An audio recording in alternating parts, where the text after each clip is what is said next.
24 ही वचने. पान क्रमांक 744, स्तोत्र 119, 9 ते 24.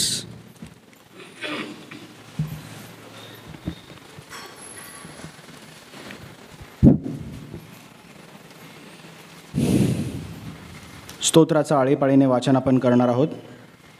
स्तोत्रसंहिता 119, 9 ते 24, पान क्रमांक 747. स्तोत्र क्रमांक 119, 9 ते 24. तरुण आपला वर्तनक्रम कशाने शुद्ध राखील? तुझ्या वचनानुसार तो राखण्याने. अगदी मनापासून मी तुझा शोध केला आहे. तुझ्या आज्ञांपासून मला बहकू देऊ नको. मी तुझ्या विरुद्ध पाप करू नये म्हणून मी आपल्या मनात तुझे वचन जपून ठेवले आहे. हे परमेश्वरा, तू धन्य आहेस. तुझे नियम मला शिकव. मी आपल्या मुखाने तुझ्या तोंडच्या सर्व निर्णयाचे निवेदन करतो. तुझ्या निर्बंधाचा मार्ग हीच माझी धनसंपदा असे मानून मी नित्यानंद करीतो. मी तुझ्या विधीचे मनन करीन, तुझ्या मार्गाकडे लक्ष देईन. मी तुझ्या नियमांनी आनंदित होईन. मी तुझे वचन विसरावायचा नाही. आपल्या दासाला औदार्य दाखव, म्हणजे मी जिवंत राहून तुझे वचन पाळीन. तू माझे नेत्र उघड, म्हणजे तुझ्या नियमशास्त्रातील अद्भुत गोष्टी माझ्या नजरेस पडतील. मी ह्या जगात केवळ उपरी आहे. तुझ्या आज्ञा माझ्यापासून गुप्त ठेवू नको. तुझ्या निर्णयाची सर्वदा उत्कंठा धरल्याने माझा जीव कासावीस झाला आहे. गर्विष्ठांना तू धमकावितोस. तुझ्या आज्ञांपासून बहकणारे शापित आहेत. निंदा व तिरस्कार माझ्यापासून दूर कर, कारण मी तुझे निर्बंध पाळितो. अधिपतीही बसून आपसात माझ्या विरुद्ध बोलतात, पण तुझा दास तुझ्या नियमांचे मनन करतो. तुझे निर्बंध मला आनंददायी आहेत. ते माझे मंत्री आहेत. परमेश्वर वाचलेली वचने आशीर्वाद करू. त्याच्या नावाला मान, महिमा आणि गौरव इथून पुढे सदा सर्व काळ असो. आमेन. यावेळेस जुन्या करारातून दानिएलाचं पुस्तक याचा 5वा अध्याय 22 ते 31 ही वचनं, पान क्रमांक 1032. जुन्या करारातून दानिएल 5, 22 ते 31 ही वचने आपण ऐकूया. हे बेलशस्सरा, तू त्याचा पुत्र आहेस. हे सर्व तुला ठाऊक असून तू आपले मन नम्र केले नाही, तर स्वर्गीच्या प्रभूबरोबर तू उद्दामपणा केला. त्याच्या मंदिरातील पात्रे तुझ पुढे आणली आहेत. तू तुझे सरदार, तुझ्या पत्नी व उपपत्नी ही त्यातून द्राक्षरस प्याली आहेत. आणि रूपे, सोने, पितळ, लोखंड, काष्ट व पाषाण यांची घडलेली दैवते ज्यांस दिसत नाही, ऐकता येत नाही व समजत नाही, त्यांचे तू स्तवन केले. पण ज्याच्या हाती तुझा प्राण आहे व ज्याच्या स्वाधीन तुझे सर्व व्यवहार आहेत, त्या देवाला मान दिला नाही. म्हणून त्याने ती हाताची बोटे पाठविली व हा लेख लिहिला. हा लिहिलेला लेख असा म्हणे तकेल उफा रसीन. याचा अर्थ असा, म्हणे म्हणजे देवाने तुझ्या राज्याचा काल मोजून त्याचा अंत केला आहे. तकेल म्हणजे तुला तागडीत तोलिले व तू उन्हा भरलास. परेस म्हणजे तुझे राज्य विभागून मेदी व पारसी यांस दिले आहे. तेव्हा बेलशस्सराने आज्ञा केल्यावरून त्यांनी दानिएला जांभळ्या रंगाचा पोशाख लेविला. त्यांच्या गळ्यात सोन्याचा गोफ घातला व त्यांच्या संबंधाने सर्वत्र द्वाही फिरविली की ही राज्यातील 3 अधिपतींतला एक आहे. त्याच रात्री खारद्यांचा राजा बेलशस्सर याचा वध झाला आणि दर्यावेश मेदी या सुमारे 62 वर्षाचा असता राज्य पदावरून रूढ झाला. आमेन. पत्राच्या ऐवजी प्रकटीकरणाचा भाग आपण वाचणार आहोत. प्रकटीकरण याचा 6वा अध्याय 12 ते 17 ही वचनं, पान क्रमांक 349. प्रकटीकरण 6, 12 ते 17. प्रकटीकरण 12वा अध्याय 6वा अध्याय 12 ते 17 आपण वाचूया. त्याने सहावा शिक्का फोडला. ते मी पाहिले, तेव्हा मोठा भूमिकंप झाला. सूर्य केसापासून बनवलेल्या तरटासारखा काळा झाला व सगळा चंद्र रक्तासारखा झाला. अंजिराचे झाड मोठ्या वाऱ्याने हलले, म्हणजे त्याची कच्ची फळे जशी खाली पडतात तसे आकाशातील तारे पृथ्वीवर पडले. एखादे पुस्तक गुंडाळलेले तसे आकाश गुंडाळले जाऊन निघून गेले आणि सर्व डोंगर व बेटे आपापल्या ठिकाणावरून ढळली. पृथ्वीवरील राजे व मोठे अधिकारी, सरदार, श्रीमंत व बलवान लोक, सर्व दास व सर्व स्वतंत्र माणसे गुहात व डोंगरातील खडकातून लपली. आणि ते डोंगरांना व खडकांना म्हणाले, आमच्यावर पडून राजासनावर जो बसलेला आहे त्याच्या दृष्टी पडून व कोकराच्या क्रोधापासून आम्हाला लपव, कारण त्याच्या क्रोधाचा मोठा दिवस आला आहे आणि कोणाच्याने टिकाव धरवेल. प्रभू परमेश्वर वाचली सर्व वचनं आपण सर्वांसाठी आशीर्वादाची करो. त्याच्या नावाला मान सन्मान करो, आता व सदा सर्व काळ असो. आमेन. शुभवर्तमानाच्या पाठासाठी उभे राहूयात. आजच्यासाठी नेमलेलं शुभवर्तमान लूक लिखित शुभवर्तमान याचा 3रा अध्याय आणि 15व्या वचनापासून शुभवर्तमानास आरंभ होतो. हे येशू कृपा तू दे, सुवार्ता ऐकाया, विचारे शपे कर्मे ती सदा पाळाया.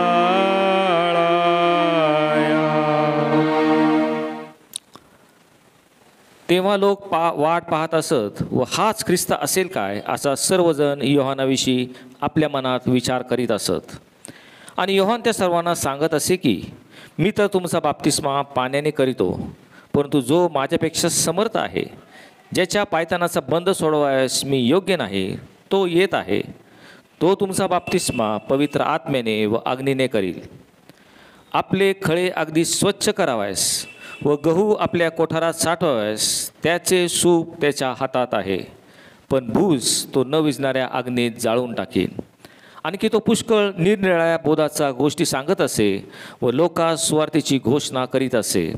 पण त्याने मांडलिक हेरोद याला त्याच्या भावाची बायको हेरोदिया हिच्याविषयी आणि त्याने केलेल्या सर्व दुष्कर्मांविषयी दोष दिल्यामुळे त्याने ह्या सर्वांहून अधिक हेही केले की योहानाला तुरुंगात कोंडून ठेवले.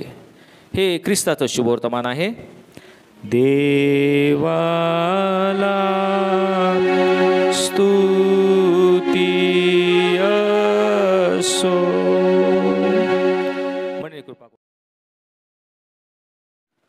देवाचं वचन म्हणजे दुधारी तलवार. प्रभू, तुझं वचन मला योग्य रीतीने हाताळता यावं आणि त्याच्याद्वारे केवळ तुझ्याच पवित्र नावाचं गौरव व्हावं असं तू कर. प्रभू, आमचे नेत्र तू उघड आणि तुझ्या नियमशास्त्रातल्या अद्भुत गोष्टी तू आमच्या नजरेस पाड.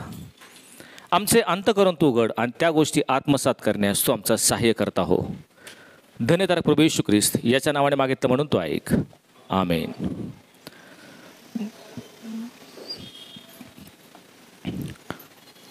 जगातील सर्वात दुर्दैवी प्रार्थना. सर्वात दुर्दैवी प्रार्थना ह्या विषयावर आज आपण थोड्या वेळ मनन करणार आहोत. आणि विषय थोडासा विचित्र आहे, थोडा विलक्षण आहे, कारण आपल्या सर्वांना ठाऊक आहे प्रार्थनेचं महत्त्व ख्रिस्ती जीवनामध्ये किती आहे.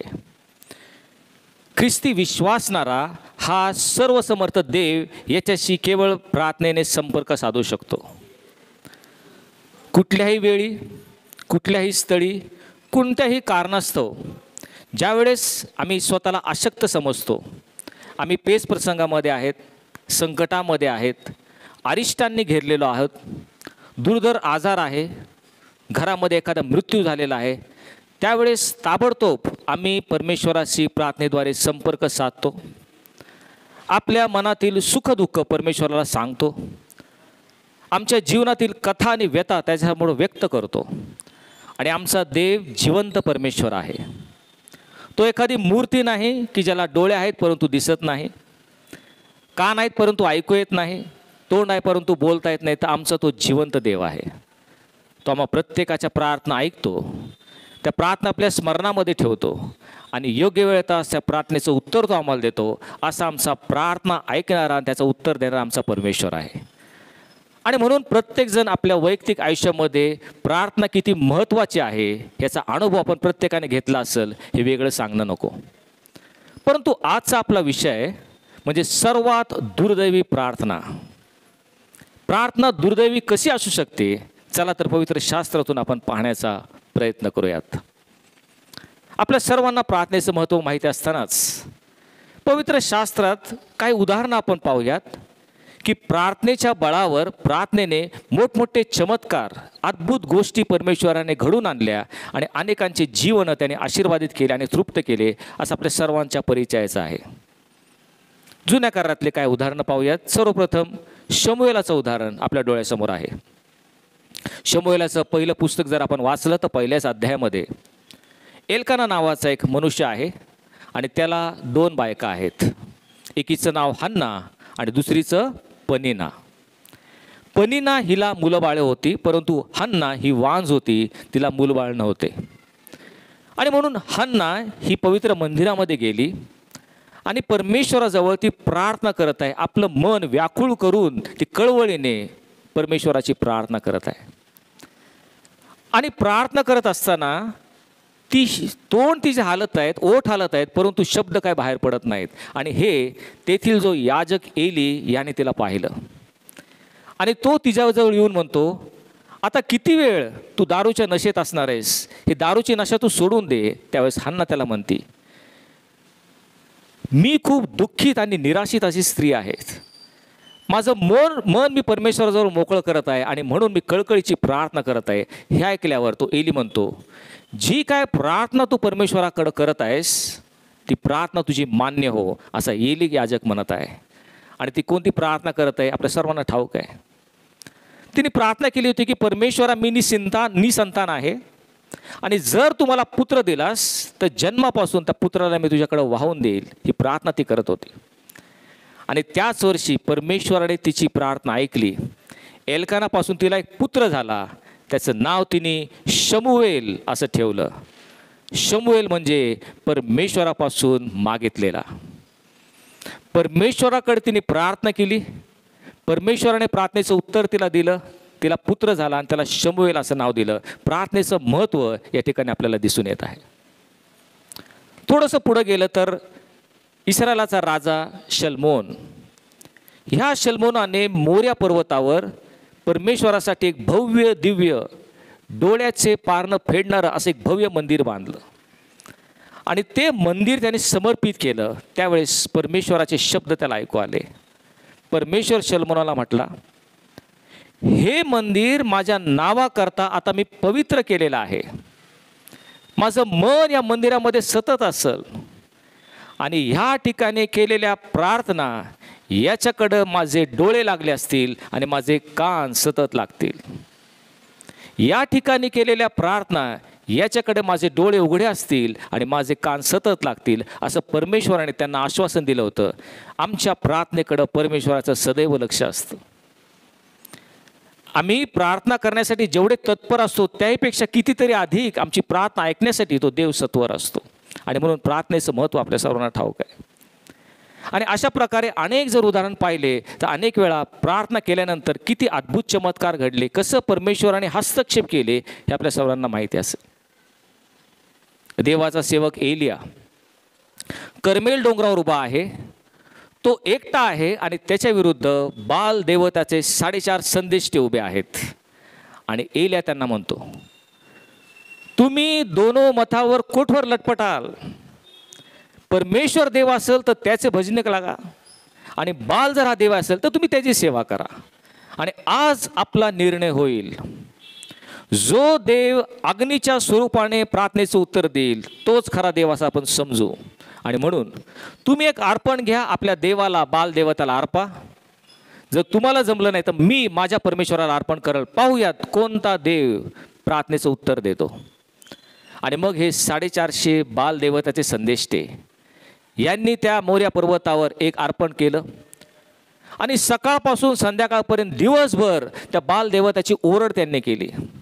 होय, त्या ठिकाणी मोठ्याने ओरडून ह्या प्रार्थनेचं उत्तर देऊन हे अर्पण तू भस्म करावंस असे त्यांनी प्रार्थना केली. बालदेवत का ऐकत नाही हे बघून ते नाचू बागडू लागले असं म्हटलेलं आहे. आणि त्यावेळेस एलिया त्यांची थट्टा करू लागला. तो म्हटला, पहा, तुमचा देव विचारांमध्ये घडला असेल, कदाचित तो प्रवासाला गेला असेल, तो कदाचित झोपी गेला असेल, त्याला जागं करा, असं म्हणून दिवसभर एलिया त्यांची थट्टा करत आहे. आणि मग संध्याकाळ झाल्यावर त्यांना अशक्य होईना म्हणून एलिया म्हटला, आता मी माझ्या देवाची प्रार्थना करतो. तेव्हा त्यांनी एक खळगं केलं. इस्रायलाचे 12 वंश, प्रत्येक वंशासाठी एक धोंडा, असे 12 धोंडे त्यांनी रचले. त्या 12 धोंड्यावर त्यांनी इंधन किंवा लाकूड ठेवलं आणि त्याच्यावर एक गोरा कापला, तो वधला, त्याचे तुकडे करून ते इंधन किंवा गोरा त्या लाकडावर ठेवले. आणि मग तो त्या बालदेवतेच्या संदेष्टांना म्हटला, आता ह्या गोऱ्यावर 4 घागरी पानं टाकून ते पूर्ण अर्पण ओलं करा. त्यांनी 4 घागरी पाणी आणून त्याच्यावर टाकलं, पूर्ण अर्पण ओलं झालं. तो म्हटला, आणखी एकदा असंच करा. पुन्हा 4 घागरी टाकून ते अर्पण ओलं केलं गेलं. तो म्हटला, 3ऱ्या वेळेस ते करा. 3 वेळेस ते संपूर्ण अर्पण भिजवल्यानंतर एलिया म्हटला, आता मी माझ्या परमेश्वराची प्रार्थना करतो. आणि मग एलियाने छोटीशी 2 वाक्याची प्रार्थना केली. एलिया म्हटला, हे अब्राहमाच्या, इसाकाच्या आणि याकोबाच्या देवा, इस्रायलामध्ये तूच परमेश्वर आहेस. मी तुझा सेवक आहे आणि तुझ्या आज्ञेवरून मी सर्व करत आहे. हे या लोकांना आता विदित होऊ दे. हे परमेश्वरा, ऐक, माझी विनंती ऐक. एवढी प्रार्थना केल्याबरोबर लगेच परमेश्वराकडून एक अग्नी आला आणि त्या अग्नीने ते संपूर्ण अर्पण, त्याच्या खालचं लाकूड किंवा इंधन, त्याच्या खालचे 12 धोंडे, जमिनीवरची माती आणि संपूर्ण असलेलं पाणी हे चाटून भस्म केलं. आणि त्याच वेळेस सर्व लोक म्हणू लागले, हाय इस्रायलांचा देव, इस्रायलांचा देव, तोच खरा देव. प्रार्थनेचं उत्तर आपल्याला या ठिकाणी दिसत आहे. प्रार्थना किती महत्त्वाची आहे. एका छोट्याशा प्रार्थनेने परमेश्वराने अग्नीने उत्तर दिलं, असं आमचा सर्वमत परमेश्वर आहे. मग प्रार्थना जर एवढी महत्त्वाची असेल तर मग प्रार्थना दुर्दैवी कशी असू शकते. आमचा प्रभू येशू ख्रिस्त नव्या करारात पाहिलं तो देखील प्रार्थनेचं महत्त्व आम्हाला पटवून देतो. प्रभू येशू ख्रिस्त जरी देवाचा पुत्र होता, दिवसभर तो स्वर्गाच्या राज्याची घोषणा करायचा, गावोगावी जाऊन संदेश द्यायचा, दाखले सांगायचा, उपदेश करायचा, लोकांना बरं करायचा, आंधळ्यांना दृष्टी द्यायचा, कुष्ठरोग्यांना बरं करायचा, मृतांना तो पुनरुत्थित करायचा. दिवसभरचं कष्ट आणि परिश्रम केल्यानंतर रात्र जाऊन डोंगरावर आपल्या पित्याची प्रार्थना तो करत असे. प्रार्थनेला त्यांनी कधीच त्या ठिकाणी दुर्लक्ष केलं नाही. नेहमीच देवाचा पुत्र असला तरी पित्याशी तो रात्र प्रार्थना करत होता. आणि म्हणून प्रार्थनेचं महत्त्व आपण या ठिकाणी पाहतो. ह्या येशू ख्रिस्ताने आपल्या शिष्यांना देखील प्रार्थना कशी करायची ह्याची शिकवण दिलं. जी प्रभूने शिकवलेली प्रार्थना आपण सर्वजण जगभरात म्हटली जाते, ते प्रभूने शिष्यांना दिलेली प्रार्थना ही आपल्या सर्वांच्या माहितीची आहे. एवढंच नव्हे, त्या प्रभू येशू ख्रिस्ताने आम्हाला आश्वासन दिलं आहे. तो म्हणतो, मागा म्हणजे मिळेल, आणि तुम्ही विश्वासानं मागा, तुम्हाला मिळायचं असं मागा, म्हणजे तुम्हाला निश्चित मिळेल. प्रार्थनेद्वारे त्याच्याकडे मागणी करायची त्याने आम्हाला अभिवचन दिलेलं आहे. आणि म्हणून प्रार्थनेचं महत्त्व आम्हाला ठाऊक आहे. इर्मया संदेष्टा 33वा अध्याय 3रं वचन, परमेश्वर म्हणतो, मला हाक मार म्हणजे मी तुला उत्तर देईन आणि तुला माहीत नाहीत अशा मोठ्या व गहन गोष्टी मी तुला सांगेन. हे प्रार्थनेचं महत्त्व आम्हाला सर्वांना ठाऊक आहे. मग पवित्र शास्त्रातली एक दुर्दैवी प्रार्थना कोणती, त्याकडे आपण आता जाणार आहोत. जर प्रार्थना एवढी महत्त्वाची आहे, प्रार्थनेद्वारे आम्हाला उत्तर मिळतं, आमच्या जीवनामध्ये अद्भुत चमत्कार घडतात, प्रार्थनेद्वारे परमेश्वर आमच्यामध्ये हस्तक्षेप करून आम्हाला सर्व गरजा तो आमचे पुरवतो, तर मग प्रार्थना दुर्दैवी कशी असू शकेल. ही प्रार्थना भावी काळामध्ये घडणारी एक मोठी प्रार्थना आहे. आणि भावी काळामध्ये घडणाऱ्या गोष्टी आपल्याला ठाऊक आहेत, पवित्र शास्त्रामध्ये प्रकटीकरणाच्या पुस्तकात लिहिलेल्या आहेत. देवाचा आवडता शिष्य किंवा येशूचा आवडता शिष्य योहान, वय वर्ष 95, येशूची स्वार्थ सांगत असताना हद्दपारीची शिक्षा करत पात्म भेटावर शिक्षा भोगत आहे. म्हातारा झालेला, वयोवृद्ध झालेला योहान. आणि तो म्हणतो, एका प्रभुवारी मी आत्मेने संचरित झालो आणि मला स्वर्गीय साक्षात्कार झाला. स्वर्गातलं दृश्य त्याने पाहिलं. आणि प्रगटीकरण याच्या 5व्या अध्यायात तो म्हणतो, मग राज्यासनावर कुणी एक बसलेला माझ्या दृष्टीस पडला. सर्वसमर्थ देव राज्यासनावर बसलेला आहे. आणि पुढे तो म्हणतो, त्याच्या हातामध्ये 7 शिक्के मारून बंद झालेले गुंडाळी मी पाहिली. ते शिक्के उघडावयास कोणीच समर्थ नव्हते.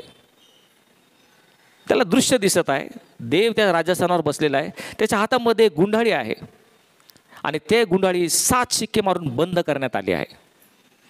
आणि मग ही गुंडाळी उघडावयास कोण समर्थ आहे असं एक देवदूत मोठ्याने उत्तरताना पाहिलं. पण तो म्हणतो, स्वर्गात, पृथ्वीवर आणि पृथ्वीखाली ती गुंडाळी उघडावयास कोणीच समर्थ नव्हतं. तेव्हा मी रडू लागलो असं योहान म्हटला, कारण ती गुंडाळी घेऊन ते उघडावयास, ते शिक्के फोडावयास कोण का समर्थ नाही. तेव्हा एक वडील माझ्याकडे येऊन म्हटला, योहाना रडू नकोस, कारण यहूदाचा वंशाचा सिंह, वधलेला कोकरा ही ती गुंडाळी उघडून ते शिक्के फोडावयास समर्थ आहे. आणि मग मी पाहिलं, वधलेला कोकरा म्हणजे प्रभू येशू ख्रिस्त त्या ठिकाणी आला. त्याने ती गुंडाळी घेतली आणि मग तो शिक्के फोडू लागला. याचा अर्थ काय होतो? हा काळ ह्या पृथ्वीवर येणाऱ्या महासंकटाचा काळ ह्याच्याशी त्याची तुलना केली जात आहे. भावी काळामध्ये ह्या शेवटच्या पृथ्वीचा शेवट होत असताना जो भयंकर महासंकटाचा काळ येणार आहे, ज्या काळामध्ये संकट, अरिष्ट, त्या ठिकाणी नैसर्गिक आपत्ती, भूमिकंप, आकाशातील बळे डळमळतील, दुष्काळ येईल, मर येईल, अशा प्रकारचा जो काळ आहे त्या काळातली घटना घडणार आहे. आणि त्यामध्ये असं म्हटलेलं आहे, प्रत्येक शिक्का ज्या रस्त्याने फोडला, प्रत्येक शिक्का फोडताच ह्या पृथ्वीवर अनर्थ आणि अनर्थ येणार, संकट येणार, आपत्ती येणार, लढाया होणार, दुष्काळ होणार. प्रत्येक शिक्का फोडताच येणारी संकट याचा तो काळ आहे. आणि मग तो सांगतो, 7 शिक्क्यांपैकी जेव्हा 6वा शिक्का फोडला त्याकडे आपण आहोत. तो मग तो 6वा शिक्का फोडला तेव्हा पहा, ह्या पृथ्वीवर एक मोठा भूमिकंप झाला. यापूर्वी कधीच झाला नव्हता असं एवढा मोठा भूमिकंप. संपूर्ण पृथ्वी हादळली गेली, धवळली गेली. पुढे तो म्हणतो, मग सूर्य केसाने बलवलेल्या तरटासारखा काळा झाला. त्यामुळे तुम्ही कल्पना करा, उन्हाळ्याचे दिवस आहेत, भर उन्हाळ्याची वेळ आहे, वर सूर्य आहे, तापलेला आहे, बाहेर 40-45 डिग्री त्या ठिकाणी तापमान आहे आणि क्षणार्धात हा सूर्य तरटासारखा काळा होतो. अचानकपणे दुपारच्या वेळेस अंधकार पडतो. काय भयानक ते दृश्य असेल. सूर्य केसाने बनवलेल्या तरटासारखा काळा झाला. तो 6वा शिक्का फोडताच चंद्र रक्तमय झाला. पौर्णिमेचा दिसणारा पांढरा चंद्र रक्तासारखा ताबडतोब होतो. काय भयंकर गोष्टी त्या ठिकाणी घडत आहेत. आणि मग तो म्हणतो, एखादे अंजिराचे झाड वाऱ्याने जोरात हल्ले की त्याची कच्ची फळे जशी खाली पडतात, तसे आकाशातील तारे या पृथ्वीवर पडले. हे जे चंद्र, सूर्य, तारे आपल्याला दिसत आहेत, हे तारे तिथून निघून पृथ्वीवर पडत आहेत. पृथ्वीवर विध्वंस आणि विनाश चाललेला आहे, उल्कापात होत आहे. अशा प्रकारची भयानक गोष्टी त्यावेळेस घडत आहेत. नंतर तो म्हणतो, एखादं पुस्तक गुंडाळावे तसे आकाश गुंडाळून निघून गेलं. हे जे निरभ्र आकाश आपल्याला दिसत आहे, एका क्षणात गुंडाळून निघून गेलं. अशी भयानक वेळ येऊन लोक त्या भीतीने मरणोन्मुख होत आहेत. अशा प्रकारची परिस्थिती 6वा शिक्का फोडताच होत आहे. आणि मग तो म्हणतो, हे सगळं होत असताना तेव्हा पृथ्वीवरील राजे, मोठे अधिकारी, सरदार, श्रीमंत आणि बलवान लोक, दास व स्वतंत्र माणसं ही गुहेत आणि डोंगराच्या खडकात लपली. होय, मोठे भूमिकंप होत आहेत. बेटे आणि डोंगरे आपापल्या जागेवरून ढळत आहेत. बेट जे समुद्रातले ते उठून ते जमिनीवर येत आहेत. जमिनीतले डोंगर जाऊन समुद्रात पडत आहेत. ही सर्व भयानक परिस्थिती चालू असताना भूमिकंप होत आहेत. पृथ्वी संपूर्ण हादरत आहे, हलवून सोडत आहेत. त्यावेळेस पृथ्वीवरील राजे, मोठे अधिकारी, सरदार, श्रीमंत, बलवान लोक हे डोंगराच्या गुहेत आणि डोंगराच्या कपारीत ते लपले. आणि त्यावेळेस एक प्रार्थना ते करत आहेत. त्या प्रार्थनेकडे आपण आता जाणार आहोत. हे मोठमोठे राजे आणि सरदार गुहेत लपले आणि ते डोंगरास व खडकास म्हणाले, आम्हावर पडून, राज्यासनावर जो बसलाय त्याच्या दृष्टी पडून आणि कोकराच्या क्रोधापासून आम्हास वाचवा, कारण कोकराच्या क्रोधाचा मोठा दिवस आलेला आहे. ही ती दुर्दैवी प्रार्थना पृथ्वीवरील मोठमोठे राजे, मोठे अधिकारी, सरदार, श्रीमंत आणि बलवान लोक करत आहेत. काय प्रार्थना करत आहेत? ते डोंगरास आणि खडकास म्हटले, आम्हावर पडा. ही प्रार्थना ते करत आहेत. आम्हावर पडा आणि राज्यासनावर जो बसलाय त्या देवाच्या दृष्टी पडून आणि कोकराच्या क्रोधापासून आम्हास वाचवा, कारण कोकराच्या क्रोधाचा मोठा दिवस आलेला आहे. कितीही दुर्दैवी प्रार्थना. का ती प्रार्थना करत आहेत? कुणाला प्रार्थना करत आहेत? डोंगरांना आणि खडकाला प्रार्थना करत आहेत. ही वेळ त्यांच्यावर का यावी? कारण ज्या वेळेस परमेश्वराची प्रार्थना करण्याची वेळ होती, ती वेळ, ती संधी त्यांनी दवडलेली आहे. मित्रांनो, आज जर आमच्यावर काही संकट आले, अरिष्ट आली, एखादी आपत्ती आली, घरामध्ये दुर्धर आजार असेल, तर आज आम्ही देवाची प्रार्थना करतो, परमेश्वराची प्रार्थना करतो, कारण आज तो दयासनावर बसलेला आहे. आणि म्हणून दयासनावर बसलेला असताना आम्हाला दया करायची, आमच्यावर कृपा करायची, आमच्या पापांचा पश्चाताप जर आम्ही केला तर पापाची क्षमा करायची. ह्याच त्याचं काम आहे, कारण तो दयासनावर बसलेला आहे. परंतु ज्या वेळेस ही दुर्दैवी प्रार्थना करण्यात येईल त्यावेळेस तो दयासनावर नसून तो न्यायसनावर बसलेला आहे. आणि न्यायसनावर बसलेला जगाचा न्यायाधीश याच्या पुढं दया, पापक्षमा, कृपा हे सर्व शब्द निरर्थक ठरतील, कारण ते करण्याची संधी, ती वेळ निघून गेलेली आहे. आणि म्हणूनच पवित्र शास्त्र आम्हाला सांगतं, आजच तारणाचा दिवस आहे, आजच संधी आहे. ही संधी जर तुम्ही गमावली तर त्या शेवटल्या भयानक महासंकटाच्या काळात तुम्हाला एक दुर्दैवी प्रार्थना करण्याची वेळ येईल. ते डोंगरांना आणि खडकास म्हटले, आम्हावर पडा आणि राज्यासनावर जो बसलाय त्याच्या दृष्टी पडून आणि कोकराच्या क्रोधापासून आम्हास वाचवा. मित्रांनो, ही भयानक प्रार्थना करण्याची वेळ आमच्यावर येणार आहे का? आज आम्ही देवाकडं प्रार्थना करतो, पण त्यावेळेस देवाकडं प्रार्थना करण्याची वेळ निघून गेली असेल, कारण क्षमेचा काळ निघून गेलेला आहे. आता देव कुणाची प्रार्थना ऐकणार नाही, कुणावर दया करणार नाही, कुणाच्या पापाची क्षमा करणार नाही, कारण जी संधी तुम्हाला दिली होती ती संधी निघून जाऊन तो आता दयासनावर नाही, तो न्यायसनावर बसलेला आहे. आणि न्यायाधीश कोणावर दया माया करत नाही, न्यायाधीश फक्त न्याय करतो. ह्या काळातली झालेली ही दुर्दैवी प्रार्थना. मग हे जे लोक आहेत, हे खडकाची आणि त्या ठिकाणी प्रार्थना करते की आमच्यावर पडा, ह्या लोकांचे आम्हाला कीव यावी, त्याविषयी सहानुभूती वाटावी, का त्यांचा आम्हाला राग आणि संताप यावा? काय वाटतं या लोकांविषयी तुम्हाला?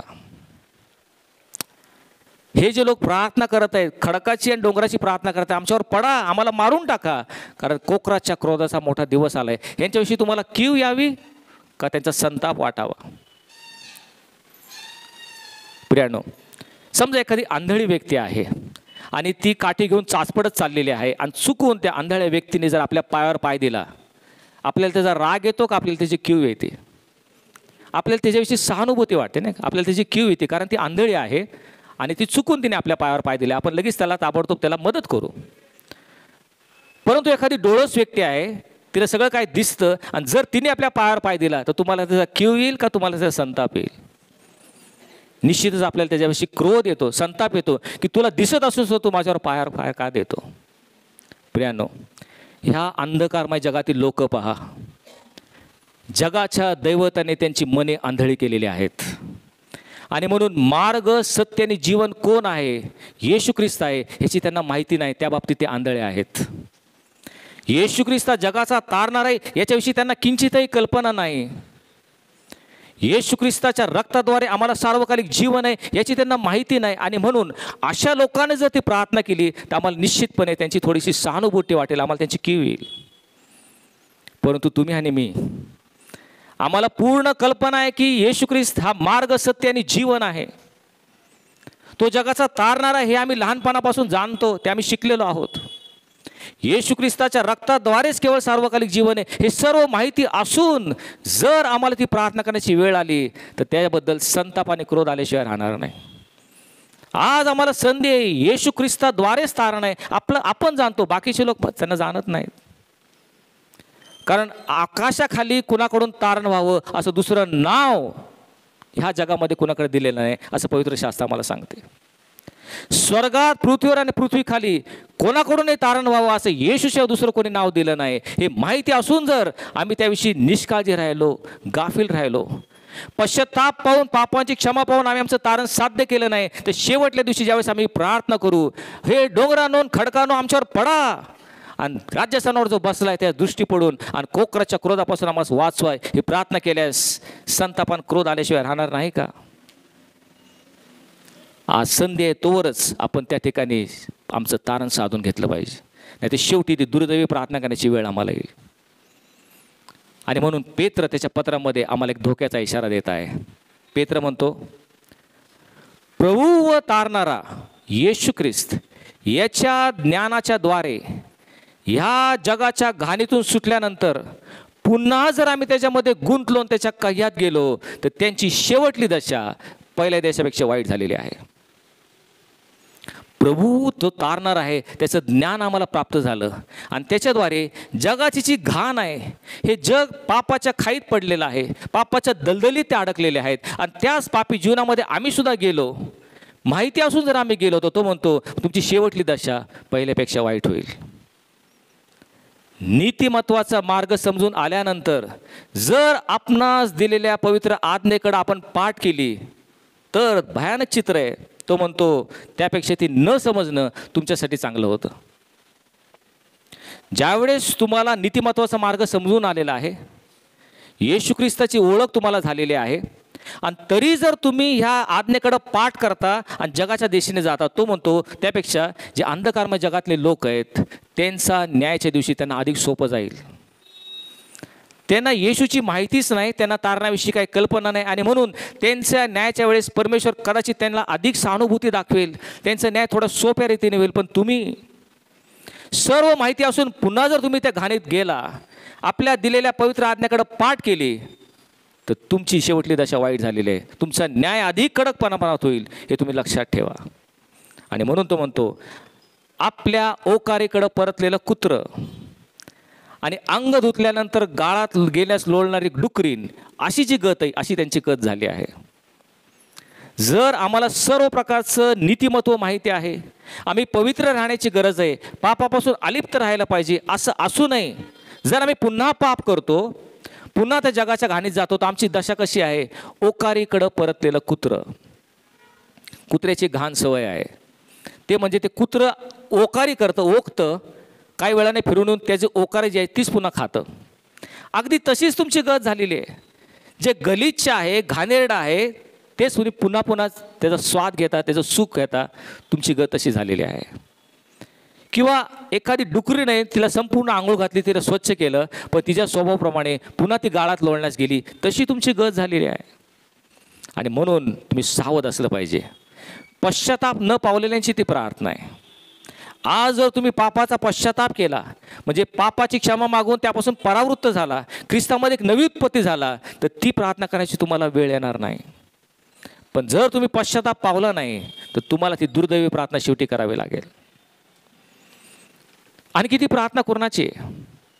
भयाने मरणोन्मुख झालेल्यांची ती प्रार्थना आहे. हे जे पृथ्वीवरील राजे आहेत, मोठमोठे सरदार आहेत, अधिकारी आहेत, हे सर्व भयबळी झालेले आहेत, गर्भगळी झालेले आहेत, भयाने थरकाप सुटलेला आहे, नकाशिका ते कंप सुटलेला आहे. का? कारण कोकराच्या क्रोधाचा मोठा दिवस आला आहे. प्रियांनो, जे काय अकल्पित आहे, अनाकलनीय आहे, अशी ती गोष्ट घडत आहे. कोकऱ्याला क्रोध आलेला आहे, जे सहसा कधीच शक्य नाही. प्राण्यांमध्ये कोकरा किंवा मेंढरू अतिशय निरुपद्रव्य प्राणी आहे. क्रोध कोणाला येतो? सिंह, वाघ आणि चित्ता हे क्रोधाविष्ट झालेले आपण पाहतो, कारण त्यांना क्रोध येऊ शकतो. आणि म्हणून पेत्र त्याच्या पत्रामध्ये म्हणतो, सावध असा, जागे राहा, कारण तुमचा शत्रू सैतान हा गर्जणाऱ्या सिंहासारखा कोणाला गिळावे शोधित फिरतो. हा सिंह क्रोधाविष्ट होऊ शकतो. एखादा पिसाळलेला हत्ती आम्हाला ठाऊक आहे, जंगली हत्ती पिसाळून संपूर्णपणे उद्ध्वस्त करत निघू शकतो. परंतु कोकरा कधी क्रोधाविष्ट झालेला आपण पाहिलाय का? कोकऱ्याला क्रोध कधी येत नाही, कारण तो त्याचा स्वभाव नाहीये. तो निरुपद्रव्य आहे, तो कधी कोणाला इजा पोहोचवत नाही. कोणत्या कोकऱ्याची माहिती आम्हाला आहे? येशया संदेश आम्हाला सांगतो 53व्या अध्यायामध्ये, वधावयास नेत असलेल्या कोकराप्रमाणे, लोकर कातरण्यापुढे गप्प राहणाऱ्या मेंढराप्रमाणे तो गप्प राहिला, आपलं तोंड देखील त्याने उघडलं नाही. हा कोकरा आमच्या परिचयाचा आहे. वधस्तंभावर त्याचे हाल होत असताना स्वरप्रकाच्या यातना आणि वेदना तो सहन करत आहे, आणि जे त्याचे छळ करतात त्यांनाच तो म्हणतो, हे बाप्पा यांना क्षमा कर, कारण हे काय करतात हे त्यास माहीत नाही. ह्या कोकऱ्याची आम्हाला माहिती आहे. परंतु हा कोकरा कधी क्रोधाविष्ट होईल अशी कल्पना देखील कोणी केली नाही. पण त्यावेळेस कोकऱ्याला क्रोध आलेला आहे, त्याच्या क्रोधाचा मोठा दिवस आलाय, म्हणून भयाने मरणोन्मुख झालेले प्रार्थना करतात, डोंगरांना आम्हाला पडा आणि कोकऱ्याच्या क्रोधापासून आम्हाला वाचवा. होय प्रियानो, या कोकऱ्याचं एक रूप आपण पाहिलं आहे, पण प्रत्येक नाण्याला दोन बाजू असतात. त्या कोकऱ्याचं दुसरं रूप आपल्याला प्रगटीकरणाच्या पुस्तकामध्ये दिसतं. योहान आम्हाला सांगतो, मग मी पाहिलं, मनुष्याच्या पुत्रासारखा कोणी एक मला दिसला, स्वर्गामध्ये पुनरुत्थित ख्रिस्ताचं दर्शन त्याला होत आहे. तो कसा दिसत आहे? त्याने पायघोळ वस्त्र परिधान केलेला मी त्याला पाहिला. त्याच्या कमरेला सोन्याचा पट्टा होता. त्याचे डोके व केस बर्फासारखे शुभ्र होते. त्याचे डोळे अग्नीच्या ज्वालेसारखे होते. त्याचे पाय जणू काय जळजळीत निघालेल्या सोनभट्टीच्या पितळेसारखे ते होते. त्याच्या तोंडात तीक्ष्ण तलवार होती. त्याची वाणी अनेक जलप्रवाहांच्या ध्वनीसारखी त्याची वाणी होती. त्याच्या हातामध्ये 7 तारे होते. त्याचे मुख परम तेजाने प्रकाशणाऱ्या सूर्यासारखे होते. त्याच्याकडे मी पाहिलं तेव्हा मेल्यासारखा त्याच्या पायाशी पडलो. हा तो कोकरा आहे की ज्याचं रूप आम्ही कधीच पाहिलेलं नाही. आम्हाला तो नम्र लीन झालेला प्रभू येशू ख्रिस्त, जो देवाचा कोकरा, जगाचं पाप हरण करणारा देवाचा कोकरा, तो वधस्तंभावर गेला, ह्याची कल्पना आम्हाला सर्वांनाच आहे. पण हाच कोकरा कोणता भयानक रूप धारण करू शकतो ह्याची कुणालाच कल्पना नसल्यामुळे शेवटी भयाने मरणोन्मुख झालेल्यांची ती प्रार्थना आहे. आणखी ती कोणाची प्रार्थना आहे? थोरांनी केलेली प्रार्थना आहे. जे प्रार्थना करत आहे ते कोण लोक आहेत? पृथ्वीवरील राजे, मोठमोठे अधिकारी, सरदार, श्रीमंत आणि बलवान लोक. आज पृथ्वीवर ज्यांना मान आहे, सन्मान आहे, ज्यांचा आदर केला जातो, सत्कार केला जातो, जे मोठमोठ्या पदावर आहेत, ज्यांच्या हातामध्ये राज्य आहे, जे राज्यकर्ते आहेत, कुठल्याही प्रकारचा निर्णय घेतला की सर्वांना तो मान्य करावा लागतो, असे पृथ्वीवरील राजे, मोठे अधिकारी, सरदार, श्रीमंत लोक, बलवान लोक, जे आज सर्वत्र हुकूमत गाजवतात, ते शेवटल्या दिवशी ती केविलवाने प्रार्थना करत आहेत, अहो डोंगरांवरून खडकावून आमच्यावर पडा, आम्हाला मारून टाका, कारण त्या राज्यासनावर बसलाय, त्या दृष्टी पडून आणि कोकऱ्याच्या क्रोधापासून आम्हाला वाचवा. प्रियानो, पवित्र शास्त्र आम्हाला सांगतं, ज्ञानास लाजवावे म्हणून देवाने जे मूर्खपणाचे ते निवडले, आणि बलवानास लाजवावे म्हणून जे दुर्बल ते देवाने निवडले, आणि जे हीन दीन आणि धिक्कारलेले आणि शून्यवत यांना देवाने निवडले, यासाठी की जे आहे ते त्यांनी रद्द करावं, यासाठी की कोणी मनुष्याने देवासमोर अभिमान बाळगू नये. होय, आज जर आम्ही धिक्कारलेले आहोत, शून्यवत आहोत, तर परमेश्वराने आमची निवड केलेली आहे. का? तर जे मोठमोठे राजे आणि सरदार आहेत यांना त्या ठिकाणी रद्द करण्यासाठी. आणि मग अशांची ती प्रार्थना आहे, थोरांची ती प्रार्थना आहे. प्रियानो, धोक्याचा इशारा आपल्या सर्वांना मिळत आहे. आपण सावध होऊयात, आपले अंतर्चक्षु उघडूयात आणि पवित्र आत्माला सुचवतो त्याप्रमाणे आत्ताच जो संधी आहे त्यावेळेस आम्ही पश्चाताप करून ती दुर्दैवी प्रार्थना करण्याचं टाळायचं असेल तर आम्हालाच आत्ताच पश्चाताप केला पाहिजे, आमच्या पापाची क्षमा प्राप्त करून घेतली पाहिजे. ह्या जगात वावरत असताना ज्यावेळेस आम्ही घराच्या बाहेर पडतो, अनेक ठिकाणी धोक्याचे इशारे आम्हाला त्या ठिकाणी मिळत असतात. उदाहरणार्थ, आम्ही गाडीने प्रचंड वेगाने महामार्गावर चाललेलो आहोत, घाटात आम्ही आलेलो आहोत, आणि घाट आहे, त्या ठिकाणी खोल दरी आहे, त्या ठिकाणी एक धोक्याची पाटी लिहिलेली असते, अपघाती क्षेत्र, वाहन सावकाश चालवा. ते पाहताच आम्हाला कळत आहे एक धोक्याचा इशारा आहे. आम्ही ताबडतोब सावध होतो आणि आमचं वाहन हळू करतो आणि आम्ही धोका टाळतो. ज्यावेळेस आपण एखादं इलेक्ट्रिसिटीचं ट्रान्सफॉर्मर आहे, विद्युत ट्रान्सफॉर्मर आहे, त्या ठिकाणी एक कवटीचं चित्र असतं, आपण सर्वांनी पाहिलं असेल, आणि त्या ठिकाणी काय लिहिलेलं असतं? धोका 440 व्होल्ट. याचा अर्थ काय? त्याला कृपा करून हात लावू नका, हात लावला तर तुम्हाला शॉक बसेल, तुमची जीवितहानी देखील होऊ शकते. ती धोक्याचा इशारा पाहून आपण लगेच मागं होतो. सध्या पावसाळ्याचे दिवस आहेत आणि पूर चाललेला आहे, महापूर येत आहेत. प्रत्येक नदी पाहिली तर नदीकाठी एक धोक्याची पातळी दिलेली असते. कशासाठी? तर त्या धोक्याच्या पातळीवर जर पाणी गेलं तर जे आजूबाजूला राहणारे लोक आहेत त्यांनी सावध असावं. तुम्ही घर सोडून जायला पाहिजे, कारण ते पाणी कदाचित तुमच्या घरात शिरून वित्तहानी होऊ शकते, मनुष्यहानी होऊ शकते, आणि म्हणून धोक्याची पातळी असते. अनेक ठिकाणी धोक्याचे इशारे आपण आपल्या जीवनामध्ये पाहतो. असाच एक धोक्याचा इशारा 2500 वर्षापूर्वी देवाचा सेवक आमोस आम्हाला देत आहे. आमोस त्याच्या पुस्तकामध्ये म्हणतो, हे इस्रायला, आपल्या देवासमोर येण्यास सिद्ध आहेस. एक धोक्याचा इशारा आम्हाला देत आहे, हे इस्रायला, आपल्या देवासमोर येण्यास सिद्ध राहा. तुझा देव तुझ्या भेटीला पुन्हा येणार आहे आणि म्हणून तू तयार राहा, सिद्ध राहा. तू तयार राहिला नाहीस तर तुझ्या आत्म्याचा धोकाची संभवतो. हे इस्रायला, आपल्या देवासमोर येण्यास सिद्ध राहा. होय प्रियांनो, तो प्रभू येशू ख्रिस्त याचं द्वितीय आगमन होणार आहे आणि म्हणून ती तयारी आम्ही केली पाहिजे. जर आम्ही त्याविषयी गाफील राहिलो, निष्काळजी राहिलो, तर आम्हाला शेवटी ती दुर्दैवी प्रार्थना करण्याची वेळ येईल. आणि का आम्ही तयार राहायला पाहिजे? कारण ज्यावेळेस तो प्रभू येशू ख्रिस्त पुन्हा येणार आहे त्यावेळेस काही गोष्टी तो घेऊन येणार आहे. कोणती गोष्ट असणार आहे त्याच्याबरोबर? बाप्तिस्मा करणारा योहान बाप्तिस्मा देत आहे आणि सर्व लोक त्याच्याकडे आले की मग तो म्हणतो, माझ्या मागून जो येणार आहे तो माझ्यापेक्षा समर्थ आहे. त्याच्या पायाचा बंद देखील सोडवण्याची माझी पात्रता नाही. मी तुमचा बाप्तिस्मा पाण्याने केला खरा, पण तो तुमचा बाप्तिस्मा अग्नीने आणि पवित्र आत्म्याने करेल. आणि त्याचे खळे अगदी स्वच्छ असावे आणि गहू कोठारात साठवावे, म्हणून त्याच्या हातात त्याचं सूप आहे. गहू तो कोठारात साठवेल आणि भूस न विझणाऱ्या अग्नीत टाकेल. हातात सूप घेऊन तो येणार आहे. होय, प्रभू येशू ख्रिस्त पुन्हा येणार आहे. कशासाठी येणार आहे? हातात सूप घेऊन येणार आहे. कशासाठी? गहू आणि भूस वेगळे करण्यासाठी तो येणार आहे. आमोस धोक्याचा इशारा देत आहे, हे इस्रायला, आपल्या देवासमोर येण्यास सिद्ध आहेस. सूपाचा उपयोग आमच्या सगळ्या माता भगिनी त्यांना अधिक माहिती आहे. पूर्वीच्या काळी जास्त होत होता, आता एवढा होत नाही. परंतु ज्यावेळेस शेतकरी शेती करतो आणि त्या शेतामध्ये पीक येतं, गव्हाचे दाणे येतात, त्यावेळेस हंगामाच्या वेळेस ह्या दाण्यांची किंवा गव्हाची छाटणी केली जाते आणि ते कंसामध्ये असतात. हे कंस एका ठिकाणी एका जागेत आणले जातात, त्याला खळं म्हणतात. आणि या खळ्याच्या इथं सर्व ते गव्हाचे कंस ठेवले जातात. मग त्या कंसातून ते गहू काढले जातात. पण ज्यावेळेस ते गहू बाहेर पडतात त्यावेळेस त्याच्यामध्ये अनेक प्रकारची भेसळ असते.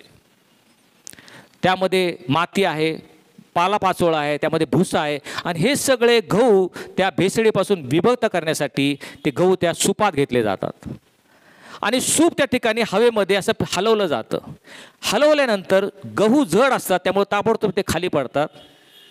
परंतु वारा असल्यामुळे त्यामध्ये जो भुसा आहे, जो पालापाचोळा आहे, तो उडून थोडा बाजूला पडतो. गहू कोठारात साठवले जातात, भुसा अग्नीत जाळला जातो. हे इस्रायला, आपल्या देवासमोर येण्यास सिद्ध आहेस, कारण त्याच्या हातामध्ये एक सूप आहे आणि हे सूप घेऊन आमच्या मंडळीमधले गहू आणि भुसा वेगळं करण्यासाठी तो येत आहे. त्यासाठी तुम्ही जागृत आहात का? तुमची तयारी झाली आहे का? होय, तो शेवटचा दिवस म्हणजे विभक्त करण्याचा दिवस.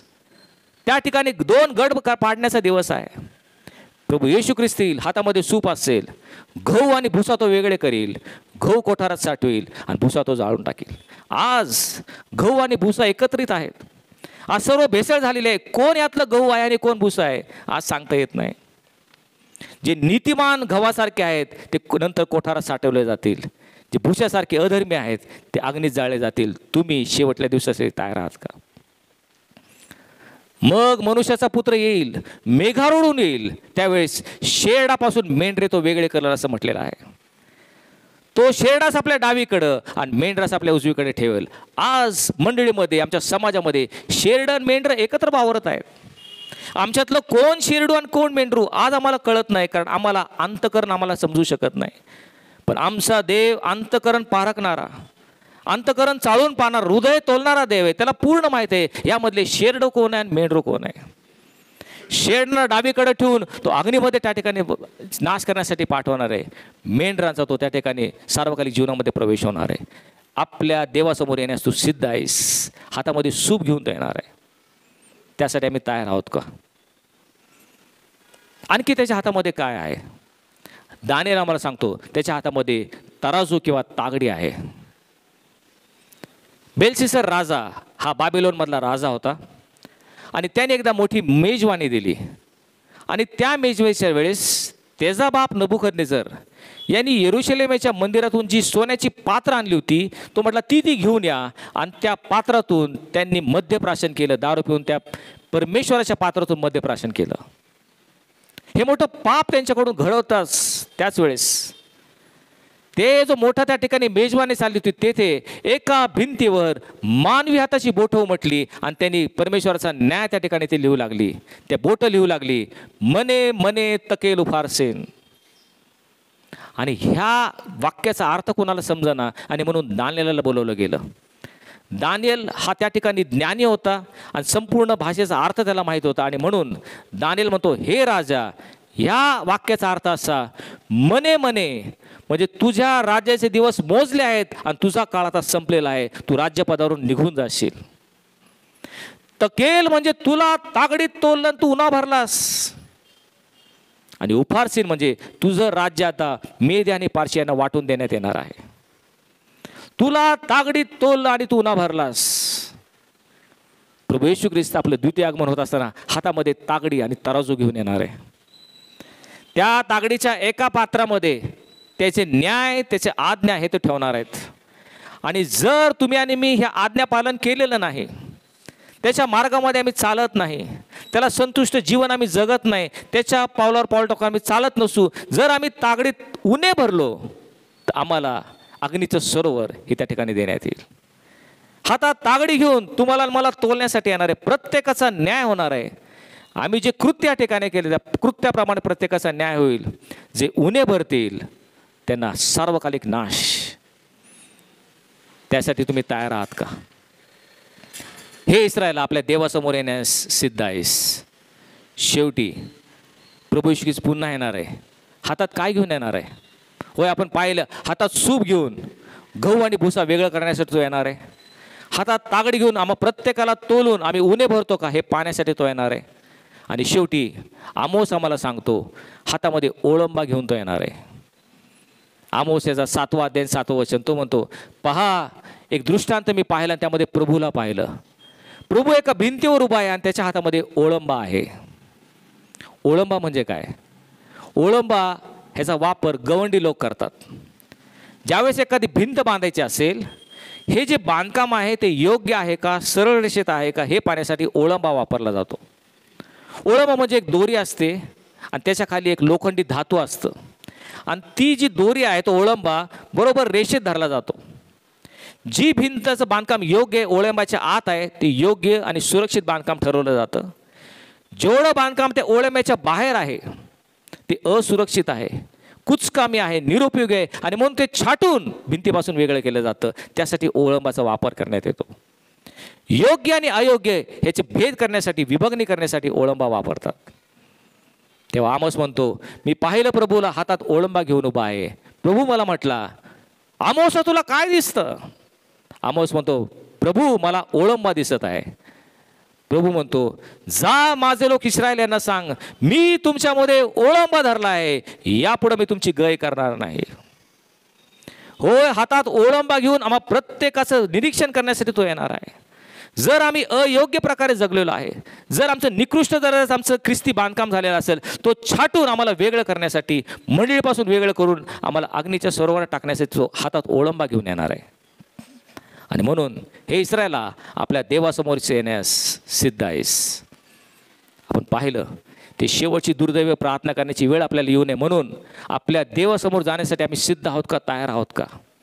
होय, तो सूप घेऊन येणार आहे गहू आणि भुसा वेगळं करण्यासाठी. तराजू घेऊन येणार आहे आम्हाला उन्हे आहोत काय पाहण्यासाठी. आणि ओळंबा घेऊन येणार आहे, आमचं बांधकाम, आमचं ख्रिस्ती जीवनाचं बांधकाम योग्य आहे का, नाही तर आम्हाला छाटून मंडळीपासून तो वेगळं करेल. आणि म्हणून आज 2 प्रकारच्या प्रार्थना आमच्या समोर आहेत. आम्ही कोणती करणार आहोत? आज तो दयासनावर आहे. दयासनाजवळ जर आम्ही पापांचं पश्चाताप केला, पापांची क्षमा मागितली आणि त्याला म्हटलं, हे देवा मग पापावर तू दया कर, ही प्रार्थना जर आम्ही केली तर आमच्या पापाची क्षमा करून आम्हाला सार्वकालिक जीवन देण्यास तो तयार आहे.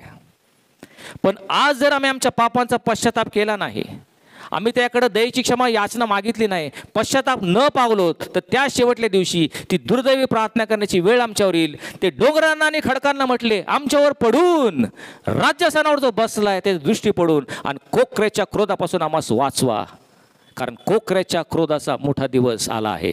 आम्ही कोणती प्रार्थना करणार आहोत? आत्ममंडळास काय म्हणतो, हे ज्याला कान आहे तो ऐको. प्रार्थना करूया. स्वर्गीय पित्या, आजचा दिवस हा तारणाचा दिवस आहे, आजच संधी आहे. आणि म्हणून आज तू दयासनावर बसलेला आहेस याची जाणीव तू आम्हाला होते. आणि म्हणून पश्चातापी अंतःकरणाने भग्न आणि अनुतप्त हृदयाने प्रभू आम्ही तुला अनुसरावत, आमच्या पापाची क्षमा पाहावी आणि पापाची क्षमा पाहून आम्ही सार्वकालिक जीवनामध्ये येण्यास पात्र व्हावं. येशूच्या रक्ताने आमची पापाची क्षमा झालेली आहे ओळखून प्रभू आम्ही आमचे सर्व पाप शुद्ध करावेत, नीतिमान जीवन जगावं यासाठी तो आम्हाला परमेश्वरा सहाय्य प्रेर पवित्र आत्म्याचं मार्गदर्शन तो आम्हाला कर. आणि आम्हाला ती शेवटली प्रार्थना करण्याची वेळ येऊ दे नकोस, कारण ते खोकडास व खडकास म्हटले आम्हावर पडून राज्यासनावर जो बसला त्या दृष्टी पडून आणि कोकराच्या क्रोधापासून आम्हाला वाचवा. प्रभू तुझ्या दृष्टिकोनातून योग्य जीवन जगण्यास आम्हाला सहाय्य कर. धन्यवाद प्रभू येशू ख्रिस्त याच्या नावाने मागितलं म्हणून तो ऐक. आमेन.